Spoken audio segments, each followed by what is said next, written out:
Clarity doesn't come before you move, it comes because you do. Every person alive has stood at a shore.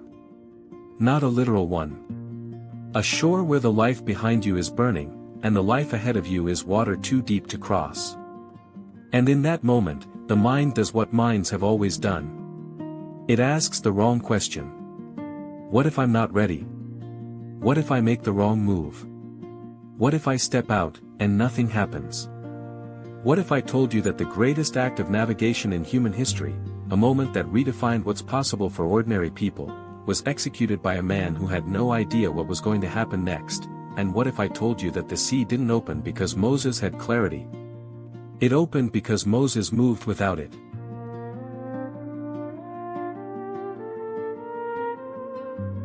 Forget the cinematic Moses for a moment. Forget the parted hair, the booming voice, the dramatic orchestral swell.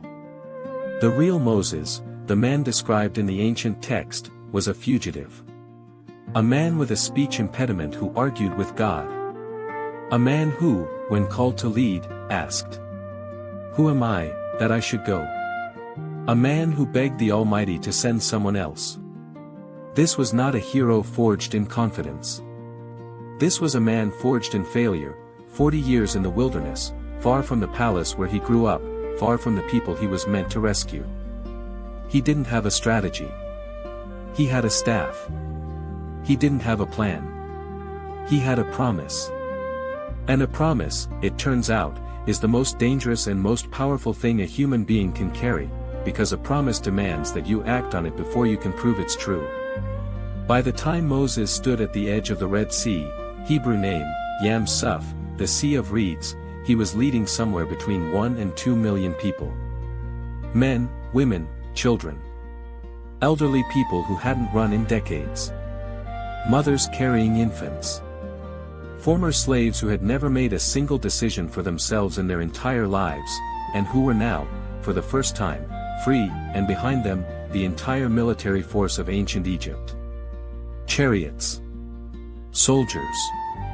Pharaoh himself, riding at the front, furious and humiliated, because he had let his labor force walk out the door, and then changed his mind.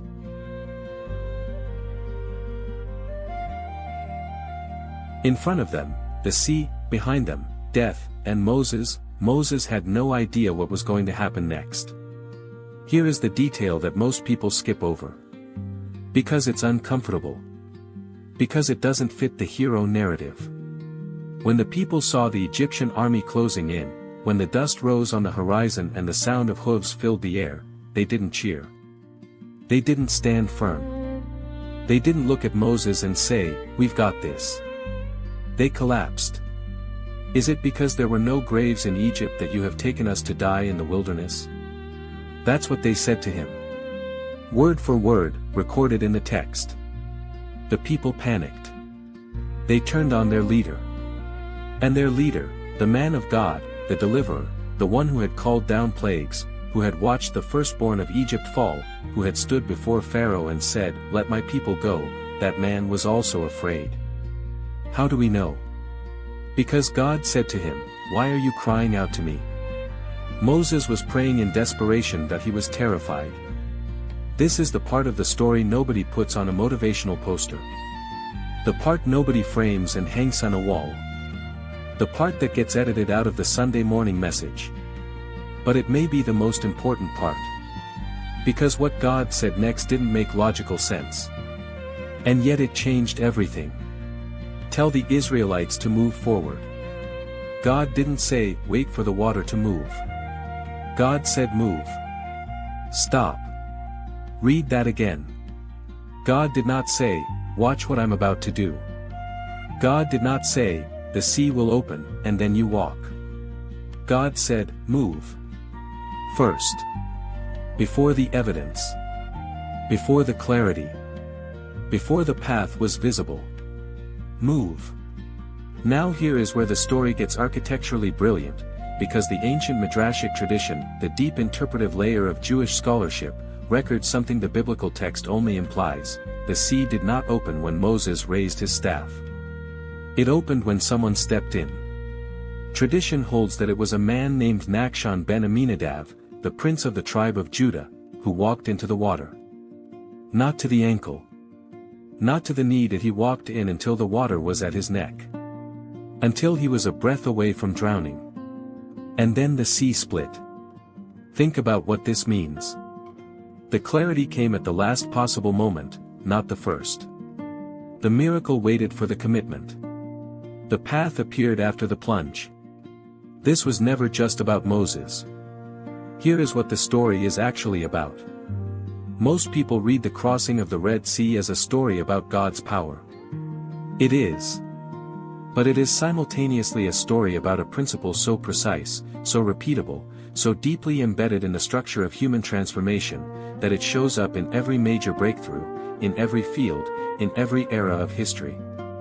The principle is this: clarity is downstream from movement, not upstream.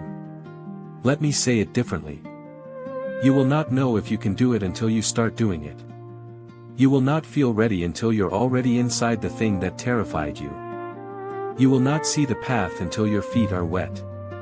The sea doesn't open for people who are planning to cross it. It opens for people who are crossing it. Now here's the twist that changes the story entirely. For most of the narrative, the enemy looks like Pharaoh. But go back and look again. Pharaoh's army was behind them. The sea was in front of them. But the actual thing that almost killed them was the voice inside them.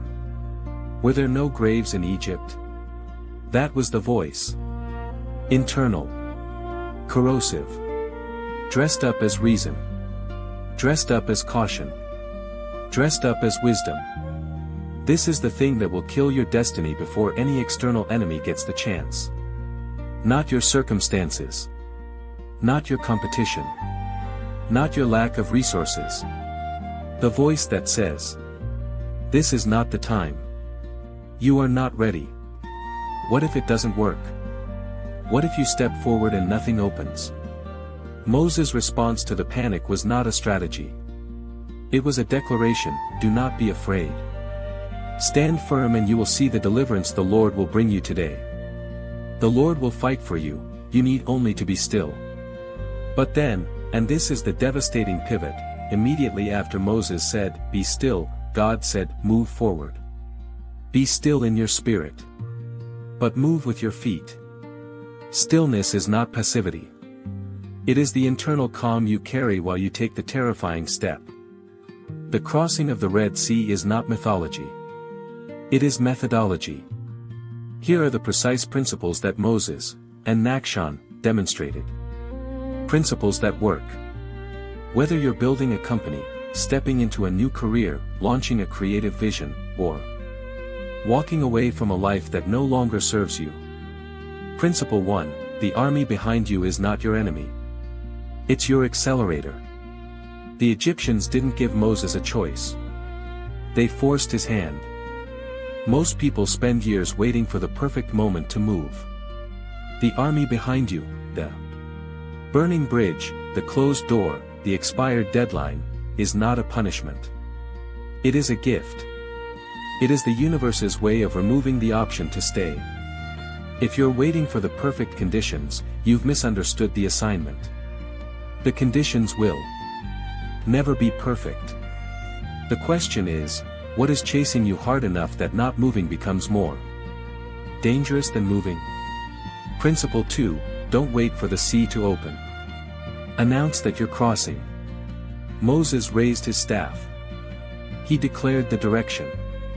There is something that happens neurologically, relationally, and spiritually when you make a public declaration of movement, when you tell the people around you what you're about to do, before you have proof it will work. Commitment creates momentum. And momentum creates the conditions for the miracle. Stop waiting for the path to appear. Announce the direction and start walking. The path reveals itself to moving feet.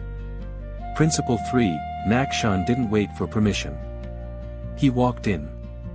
In every great collective movement, there is always someone who goes first. Not because they were the most qualified. Not because they were the most prepared.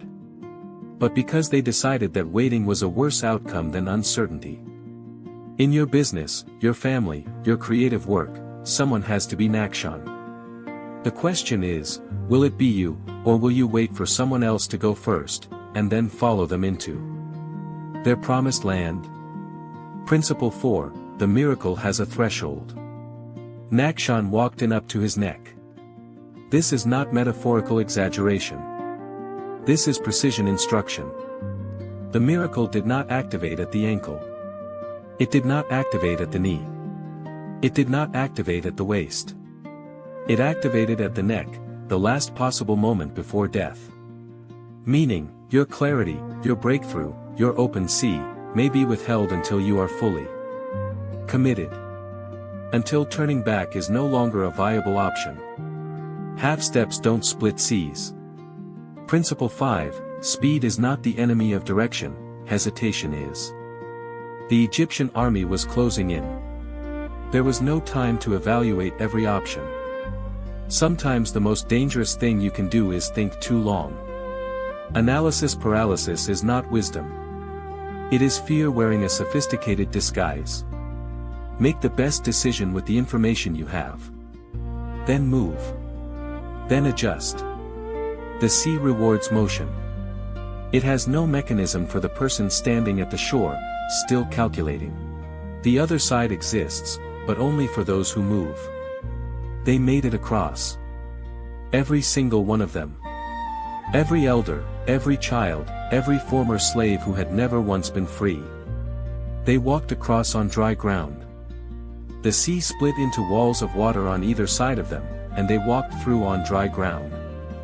Dry. Not muddy. Not flooded. Dry. The text is specific about this. Because it wants you to know that the God who parts seas doesn't just give you a dangerous path. He makes the impossible walkable. He doesn't just remove the obstacle. He paves the floor. But here is the final thing. The sea closed again after they passed. It didn't stay open for the Egyptians who were chasing them. The path was not available indefinitely. It was available to the people who moved when it was time to move.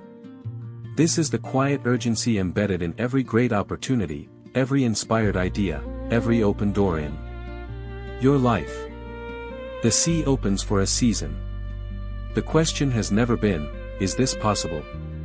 The question has always been, are you going to move before it closes? The shore you're standing on right now? It's not the destination. It's the last place you'll ever stand still. Move.